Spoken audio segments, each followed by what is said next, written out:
Baiklah, saya Lukmanul Hakim akan menjelaskan tentang pengertian hukum pidana. Hukum pidana menurut Ruslan Abdul Jamali. Hukum pidana adalah suatu hukum yang mengatur tentang kejahatan dan pelanggaran terhadap kepentingan umum. Kejahatan dan pelanggaran tersebut diancam dengan hukuman yang merupakan penderitaan atau siksaan bagi yang bersangkutan. Selanjutnya, hukum pidana menurut Simons. Hukum pidana adalah semua perintah dan larangan yang diadakan oleh suatu negara dan diancam dengan suatu pidana atau nestapa bagi barang siapa yang tidak menaatinya, dan juga merupakan semua aturan yang ditentukan oleh negara yang berisi syarat-syarat untuk menjalankan pidana tersebut. Selanjutnya, menurut Mulyatno, hukum pidana merupakan bagian daripada keseluruhan hukum yang berlaku di suatu negara yang mengadakan dasar-dasar dan aturan untuk menentukan perbuatan-perbuatan, masa yang tidak boleh dilakukan, yang dilarang, dengan disertai ancaman dan sanksi berupa pidana tertentu bagi barang siapa yang melanggar larangan tersebut, menentukan kapan dan dalam hal-hal apa kepada mereka yang telah melanggar larangan-larangan itu dan dapat dikenakan atau dijatuhi pidana sebagaimana yang telah diancamkan, menentukan dengan cara-cara bagaimana pengenaan pidana itu dapat dilaksanakan apabila orang-orang yang disangka telah melanggar larangan tersebut. Selanjutnya, menurut Van Hatum, hukum pidana adalah suatu keseluruhan dari asas-asas dan peraturan yang diikuti dan ditetapkan oleh suatu negara atau suatu masyarakat hukum umum lainnya, di mana mereka itu sebagai pemelihara dari ketertiban hukum umum telah melarang dilakukannya tindakan-tindakan yang bersifat melanggar hukum dan telah mengaitkan pelanggaran terhadap peraturan-peraturannya dengan suatu penderitaan yang bersifat khusus berupa pidana. Jadi, pengertian hukum pidana menurut saya adalah seperangkat aturan hukum yang mengatur tentang apa yang dilarang dan adanya sanksi bagi barang siapa yang melanggar aturan-aturan tersebut. Sekian dan terima kasih. Tujuan hukum pidana. Tujuan hukum pidana memiliki dua aliran. Yang pertama, untuk menakut-nakuti setiap orang jangan sampai melakukan perbuatan tidak baik atau aliran klasik. Kedua, untuk mendidik orang yang telah pernah melakukan perbuatan tidak baik menjadi baik dan dapat terima kembali dalam kehidupan lingkungan atau aliran modern. Menurut aliran klasik, tujuan hukum pidana untuk melindungi individu dari kekuasaan penguasa atau negara. Sebaliknya, menurut aliran modern mengajarkan tujuan hukum pidana untuk melindungi masyarakat terhadap kejahatan. Dengan demikian, hukum pidana harus memperhatikan kejahatan dan keadaan penjahat. Maka, aliran ini mendapatkan pengaruh dari perkembangan kriminologi. Ada 3 teori untuk mencapai tujuan pemidanaan, yaitu pertama, teori pembalasan. Diadakannya pidana adalah untuk pembalasan. Teori ini dikenal pada akhir ke-18 dengan pengikut Immanuel Kant, Hegel, Herbert, dan Stahley. 2. Teori tujuan atau relatif. Jika teori absolut melihat kepada kesalahan yang sudah dilakukan, sebaliknya teori relatif atau tujuan berusaha untuk mencegah kesalahan pada masa mendatang. Dengan perkataan lain, pidana merupakan sarana untuk mencegah kejahatan. Sering disebut teori prevensi yang dapat ditinjau dari dua segi, yaitu prevensi umum dan prevensi khusus. Dengan dijatuhkan sanksi pidana, diharapkan penjahat potensial mengurungkan niatnya karena ada perasaan takut akan akibat yang dilihatnya. Sedangkan prevensi khusus ditujukan kepada pelaku agar tidak mengulangi perbuatan jahatnya. 3. Teori gabungan. Gabungan teori keduanya, tujuan hukum pidana sebenarnya mengandung makna pencegahan terhadap gejala-gejala sosial yang kurang sehat di samping pengobatan bagi yang sudah terlanjur tidak berbuat baik. Terima kasih. Saya akan membahas tentang asas-asas hukum pidana yang berlaku di Indonesia. Asas-asas hukum pidana terbagi menjadi dua jenis. Satu, asas berlakunya hukum pidana menurut waktu, dan asas berlakunya hukum pidana menurut tempat. Asas hukum pidana menurut waktu yaitu asas legalitas. dan asas berlakunya hukum pidana menurut tempat ada 4, asas teritorial, asas personal, asas perlindungan, dan asas universal. Asas legalitas. Nullum delictum nulla pena sine previa legi punali, yang artinya tidak ada pidana tanpa peraturan terlebih dahulu. Di Indonesia bisa dilihat di dalam pasal 1 ayat 1 yang berbunyi tidak ada suatu perbuatan dapat dipidana kecuali atas ketentuan aturan pidana dalam perundang-undangan yang telah ada sebelum perbuatan dilakukan. Asas berlakunya hukum pidana menurut tempat ada 4 tadi ya. Ada asas teritorial pasal 2, asas personal, asas nasional aktif pasal 5, asas perlindungan atau asas nasional pasif pasal 4, 7, 8, asas universal pasal 4 sub 2 dan sub 4. Asas legalitas dalam pasal 1 ayat 1 mengandung 3 hal penting, yaitu lex scripta tertulis, lex scripta jelas dan pasti, lex certa peraturan pasti. Pasal 1 ayat 1 KUHP diperinci memiliki 2 hal makna. Tindak pidana harus dirumuskan dalam undang-undang, dan peraturan pidana harus ada sebelum perbuatan.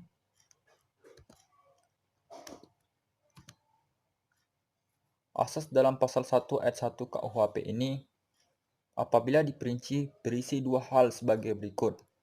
Suatu tindak pidana harus dirumuskan dalam undang-undang yang membawa konsekuensi bahwa perbuatan yang tidak tercantum dalam undang-undang tidak dapat dijatuhi pidana. Dengan demikian, hukum tidak tertulis tidak memiliki kekuatan hukum untuk diterapkan. B. Larangan penggunaan analogi. 2. Peraturan pidana harus ada sebelum terjadinya perbuatan yang membawa konsekuensi. Undang-undang pidana tidak dapat berlaku surut, tetapi menurut pasal 1 ayat 2 KUHP yang berbunyi, jika sesudah perbuatan dilakukan ada perubahan perundang-undangan, dipakai aturan yang paling ringan bagi terdakwa. Larangan analogi dalam buku Profesor Sudrato SH dikatakan pasal 362 KUHP. Benda yang tercantum dalam rumusan pasal tersebut tidak hanya kepada benda nyata, akan tetapi mengalirkan aliran listrik dengan kawat dan memakainya sebagai pengambil aliran listrik. Dengan demikian memenuhi rumusan pasal 362 KUHP. Tidak berlaku surut. Pernyataan terhadap Undang-Undang HAM dan teroris dapat surut untuk kejahatan kemanusiaan. Lihat pasal 4 Undang-Undang Nomor 39 Tahun 1999. Asas hukum tidak tertulis dalam hukum pidana, yaitu hukum adat yang berlaku dalam masyarakat kita. Asas yang berlaku menurut tempat yaitu 1. Asas teritorial.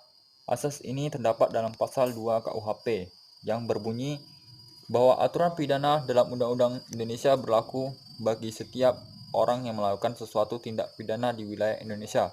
KUHP bukan hanya berlaku bagi WNI, tetapi juga berlaku bagi WNA yang melakukan tindak pidana di Indonesia.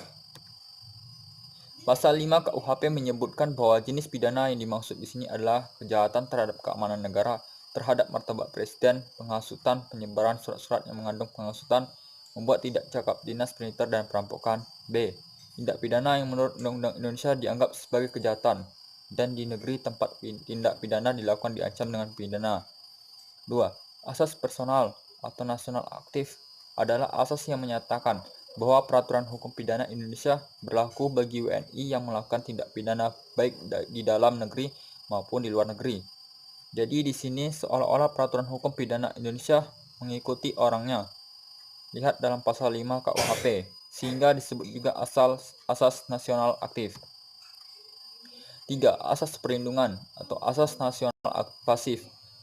Asas perlindungan menyatakan bahwa hukum pidana Indonesia berlaku terhadap tindak pidana yang menyerang kepentingan hukum negara Indonesia, baik di dalam oleh WNI atau bukan, yang dilakukan di luar wilayah Indonesia. Lihat dalam pasal 478 KUHP. Ketentuan pasal 5 diperunak dengan pasal 6 KUHP.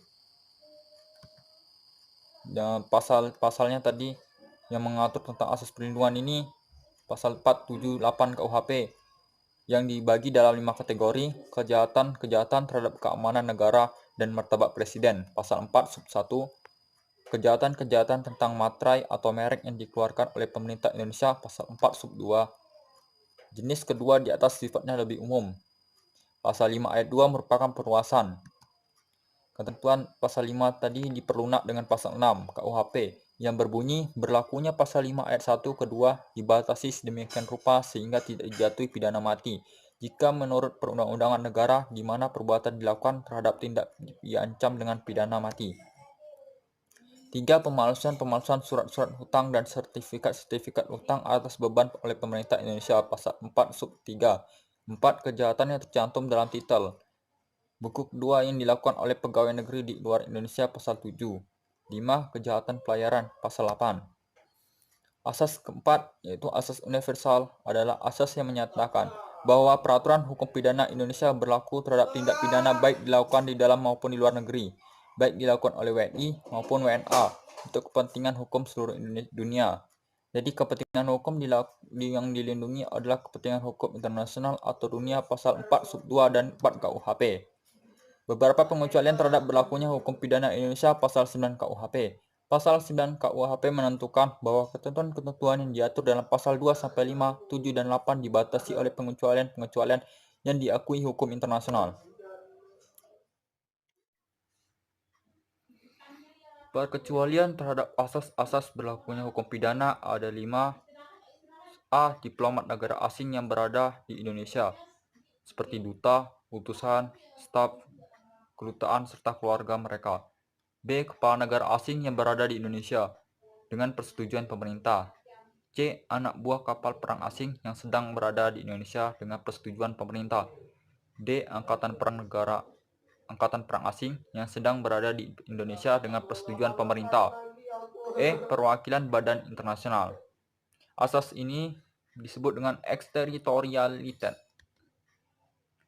Ekstradisi atau penyerahan. Penyerahan seorang yang melakukan tindak pidana oleh suatu negara pada negara lain diatur dalam Undang-Undang Nomor 1 Tahun 1979.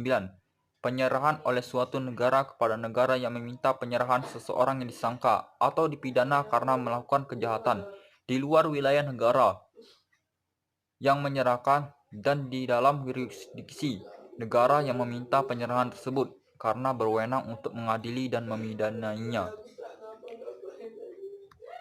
Asas-asas dalam ekstradisi atau penyerahan ini ada 3 asas dia. Asas kejahatan perangkap atau double criminality, yaitu perbuatan yang dilakukan pelaku dianggap suatu kejahatan bagi negara yang meminta maupun negara yang diminta. B. Asas penolakan, yaitu bila perbuatan yang dilakukan oleh pelaku merupakan aktivitas politik, maka negara yang diminta berhak untuk menolak.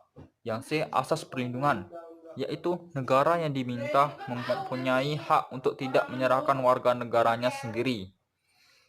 Locus delicti dan tempus delicti. 1. Locus delicti berasal dari bahasa Latin locus yaitu tempat dan delicti yaitu delik. Jadi locus delicti adalah tempat terjadinya tindak pidana.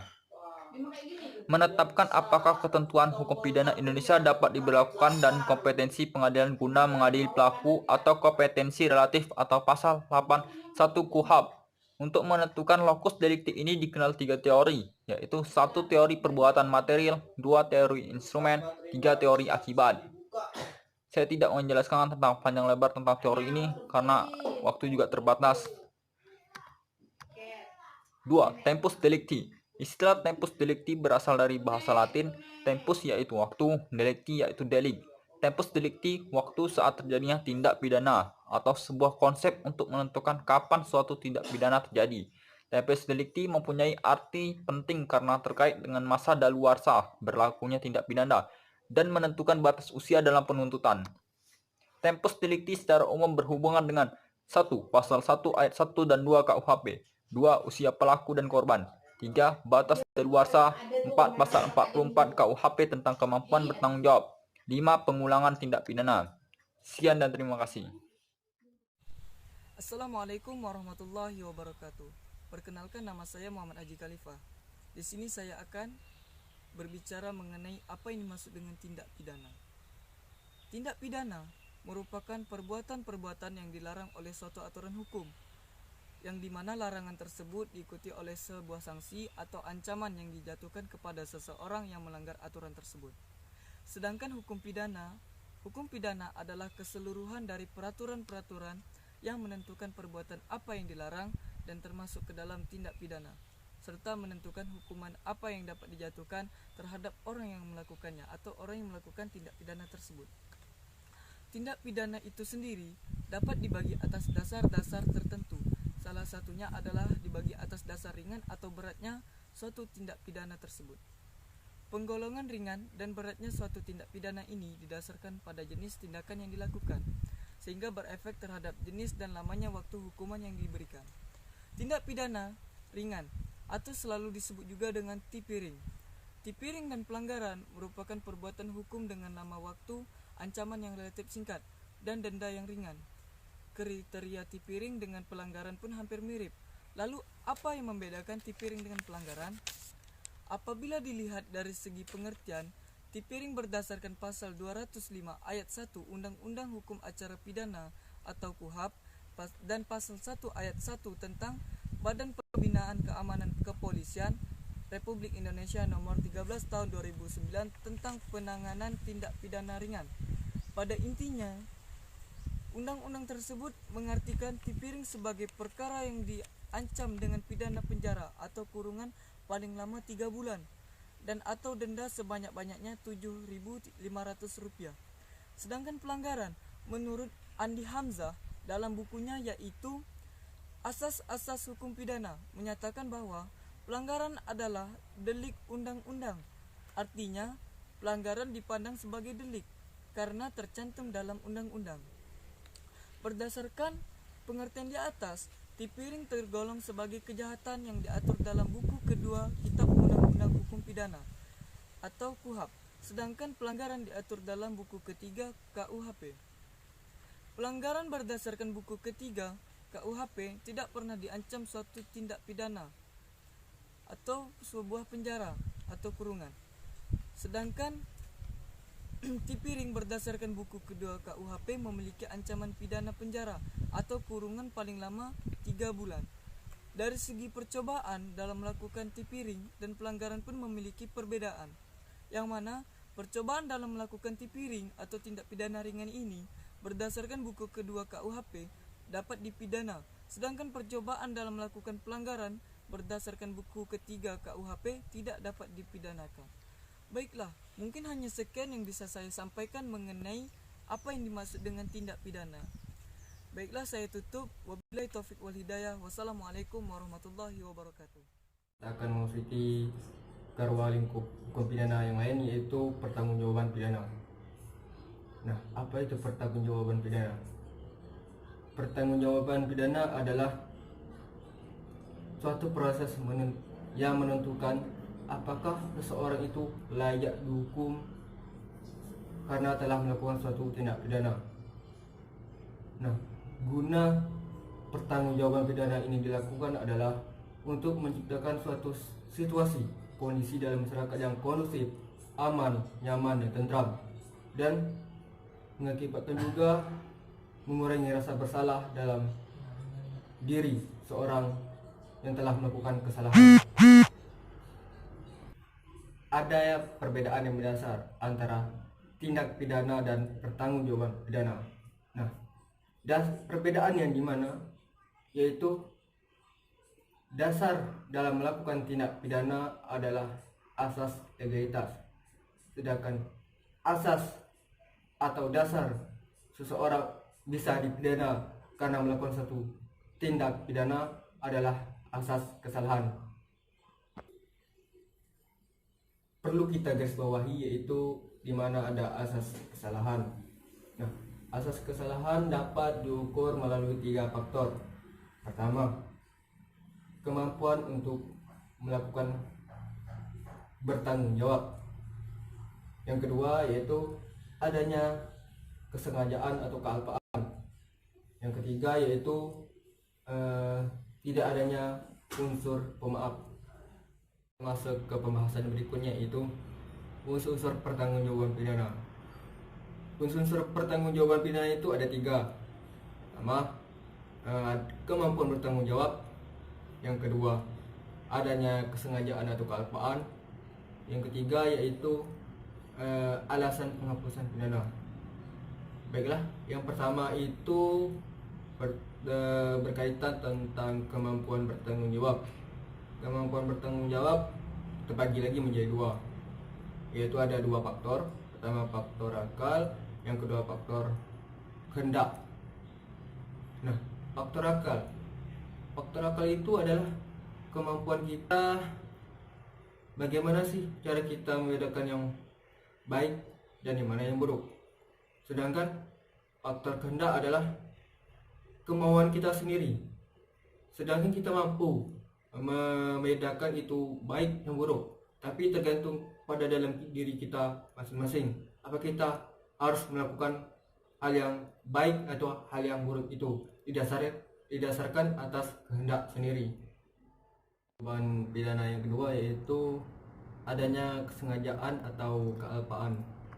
Nah, yang pertama kesengajaan atau dolus terbagi menjadi tiga. Ada yang pertama itu sengaja sebagai maksud, sengaja. Yang kedua itu adalah sengaja untuk mencapai tujuannya. Yang ketiga itu sengaja akan kemungkinan yang terjadi. Sengaja sebagai maksud itu saya contohkan adalah, atau artinya adalah dia tahu akibat yang akan terjadi setelah ia berbuat. Contohnya, ketika kita ingin membunuh seseorang, kita secara langsung membunuhnya. Artinya apa? Kita mempunyai maksud membunuhnya secara langsung. Yang kedua yaitu sengaja untuk menimbulkan tujuannya itu agar tercapai. Contohnya, nah, ketika A ingin membunuh si B, tapi ia tidak bisa membunuh secara langsung karena ia mempunyai pengawal, yaitu si C, yaitu dimana si C ini sebagai pelindung si B. Artinya apa? Tentunya si A ini akan membunuh dulu si C sebelum membunuh si B, karena si C inilah pintu utama agar si A bisa membunuh si B. Yang ketiga yaitu sengaja sebagai kemungkinan yang bisa terjadi. Artinya apa? Ketika seseorang ingin membunuh orang lain, contohnya si A ingin membunuh si B dengan cara membuat sepotong kue di mana kue itu diberikan racun. Nah, ketika si A memberikan kue, nah tentunya kue ini juga akan dimakan oleh baik itu keluarganya atau kakaknya. Nah, si A ini tidak memikirkan apakah si kakaknya si B tadi bisa terbunuh. Yang jelas, ia tidak memikirkan kemungkinan-kemungkinan lain yang bisa terjadi. Sedangkan dalam benaknya, ia hanya ingin membunuh si B. Nah, sedangkan kealpaan atau kulpa, artinya itu seseorang itu tidak berniat untuk melakukan suatu perbuatan, sedangkan perbuatan itu dilarang oleh undang-undang, sedangkan ia tidak berniat melakukan itu. Nah, kulpa terbagi menjadi dua, yaitu kesengajaan secara tidak sadar dan kealpaan secara sadar. Nah, kealpaan secara tidak sadar itu dia tidak terpikirkan apa kemungkinan-kemungkinan yang terjadi setelah ia melakukan perbuatan itu. Jadi dia tidak memikirkan ke depan apa yang terjadi. Nah, dalam kealpaan sadar,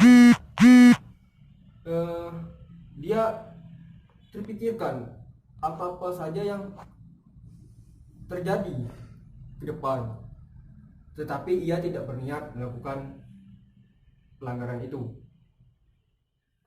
Yang ketiga yaitu alasan penghapusan pidana. Alasan penghapusan pidana dalam hukum kita ada dua. Pertama ada alasan benar, yang kedua adalah alasan pemaaf. Pertama, alasan pemaaf. Alasan pemaaf itu ada tiga, ada beberapa. Yang pertama yaitu daya paksa atau permeh. Permeh ini adalah satu keadaan di mana faktor luar yang mempengaruhi oleh seseorang untuk melakukan suatu tindak pidana secara terpaksa. Hal ini diatur dalam pasal 48 KUHP. Yang kedua yaitu pembelaan terpaksa atau notwear. Nah, notwear itu kita gimana ya cara menjelaskannya, yaitu membela diri. Kita terpaksa membela diri karena kita didesak oleh suatu kondisi untuk kita supaya bisa kita selamat. Hal ini juga diatur dalam KUHP dalam pasal 49 ayat 1. Yang ketiga yaitu melakukan suatu perbuatan yang karena diperintahkan oleh undang-undang. Contohnya agojo yang sudah dijelaskan dalam pasal 50 KUHP. Nah, yang keempat yaitu karena adanya perintah jabatan atau kekuasaan yang sah, yang juga diatur dalam pasal 51 ayat 1 KUHP.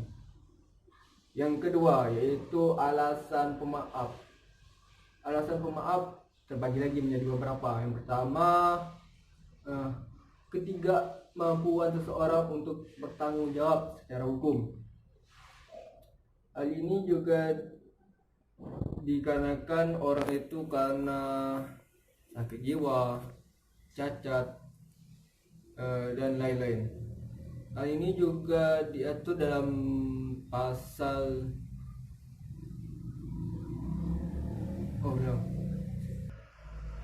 Baiklah, yang berikutnya alasan pemaaf.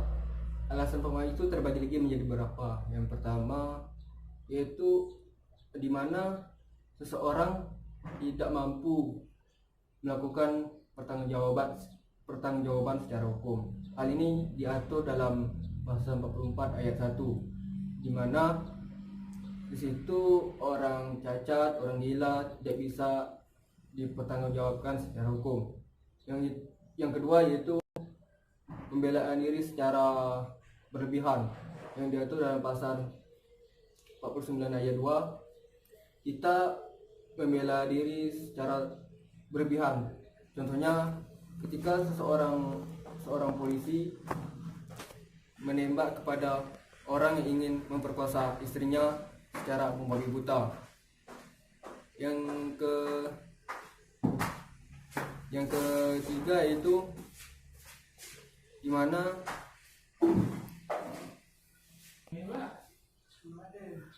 yang terakhir yaitu menjalankan suatu perintah yang secara tidak sah dengan etikat baik, yang juga diatur dalam pasal 51 ayat 2.